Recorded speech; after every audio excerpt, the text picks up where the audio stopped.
Hello everyone, and welcome back to Big Clumsy Panda channel.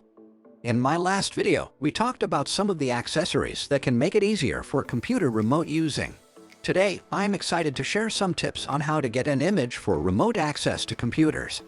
If you've ever needed to access your computer from a different location or device, or if you're helping someone with a disability access their computer remotely, then this video is for you. So, let's dive in. Before we jump into the specifics of how to get an image for remote access, it's important to note that the best way to do this will depend on your system and your own personal preferences. There are a variety of options out there, and some may work better for you than others.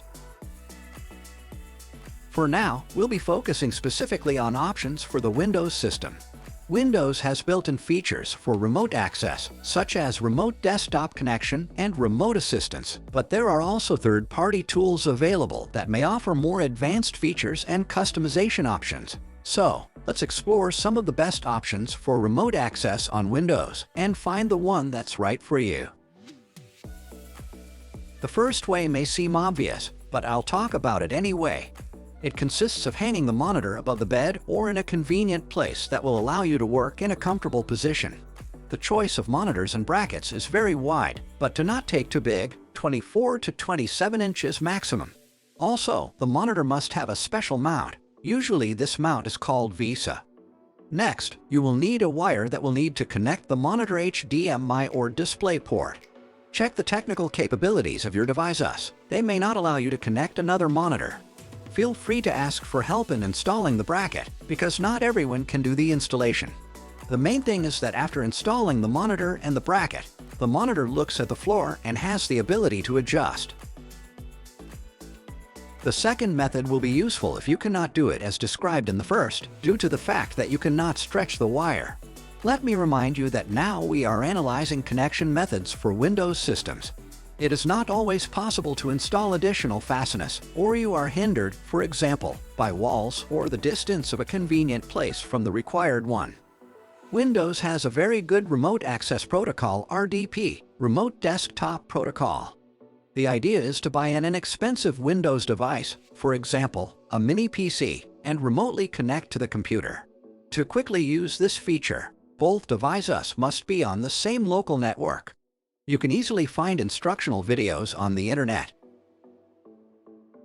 To add to the second method, it's important to note that using RDP can be a great option if you want to have access to a powerful computer from a remote location or if you want to keep your work secure on a separate device.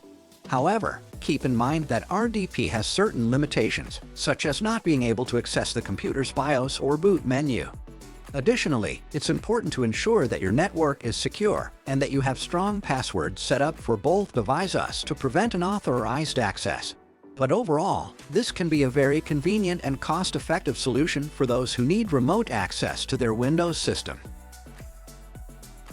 If the first and second methods involve wall mounting and complex work, and you cannot do this, in the third method I will try to provide a not very convenient but working option.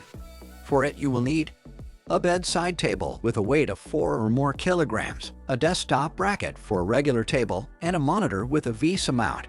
This is also a working option. It is better to choose a monitor up to 21 inches, and you should pay attention to weight. Further, image acquisition can be applied both from the first and from the second method. You need to be careful when choosing this method.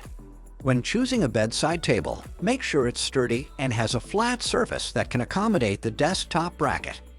The bracket should be compatible with the VESA mount on the monitor, so check the specifications before purchasing. It's also important to consider the weight capacity of the bracket and the monitor to avoid any accidents or damages. Once the setup is done, you can use either the wire connection or the remote access protocol to connect to your computer. However, it's worth noting that the viewing angle and overall comfort may not be as ideal as with the previous methods. The fourth method is also not convenient, but sometimes there are no other solutions. You can buy an inexpensive used tablet for Windows with a 10-inch screen and a case that allows you to put the tablet on your chest.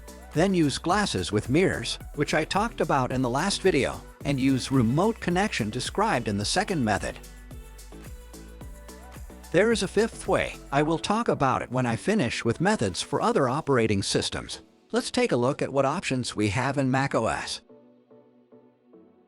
The first option is the same as for Windows, installing an additional monitor on the bracket. But as for remote access in macOS, in my opinion, it is not in its normal form. Its quality and speed leave much to be desired, and few people support the Remote Access Protocol in macOS ARDP, Apple Remote Desktop Protocol in its normal form. Also, the application has rather bad reviews in the store itself, despite the fact that it costs money. Another option for remote access in macOS is to use third-party software, such as TeamViewer or Splashtop. These applications provide better performance and functionality for remote access. However, they may not be free and may require additional setup and configuration.